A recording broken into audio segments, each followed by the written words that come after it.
Hi guys, it's Paul from Rod Adventures. So behind me is my 2024 Isuzu DMAX X-Terrain. So despite it being pretty dirty at the moment, it hasn't been off-road yet. One obvious reason for that is the tyres and suspension haven't been upgraded. They're both waiting in the garage for the train canopy to get fitted shortly. The other reason is there's a pretty big vulnerability with the rear diff. However, I'll show you how you can fix that pretty cheap and pretty quick. Alright, so when you crawl out of the car, you'll find this factory mounted diff guard on the front of your diff here. Although it is pretty flimsy and I'm able to move that with our hands alone. So you could imagine the weight of the vehicle coming down on a rock or a stick or something is probably going to either bend that and force it into the wiring and break it, or just snap it all together. However, for something a little bit more reliable, I've optioned this aftermarket diff guard. This one here is 3mm stainless steel. It's made by company GMF. It's a local company, which is great. It sent me back $160 delivered. It's obviously going to give me a lot more protection than that factory guard. You can also get an extra plate that goes over the top just to protect those exposed wires as well.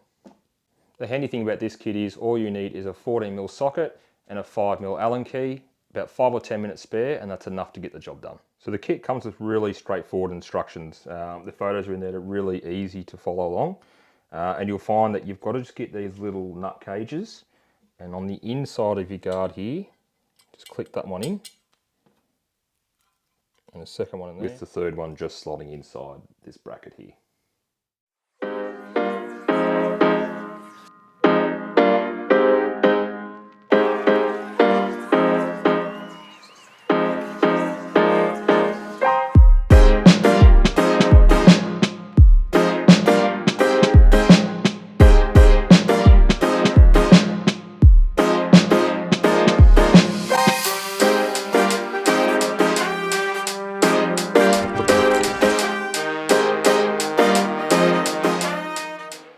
So once you get that factory cover off, you can just see how exposed this rear diff lock sensor is.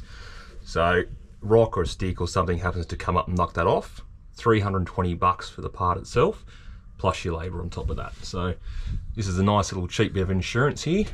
Before you install the aftermarket guard, you just need to crack that bolt there and that bolt there. Now, because this guard's designed just to slip over, you won't actually need to take those nuts all the way off. So just leave them sitting out a couple of mil. And I'll just allow them to slot straight into these mounts here.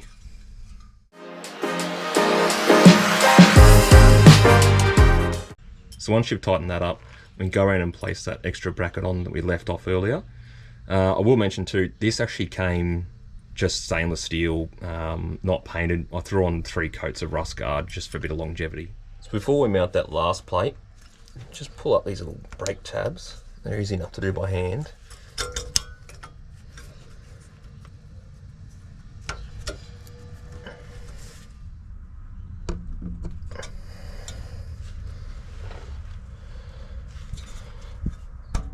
And there you go.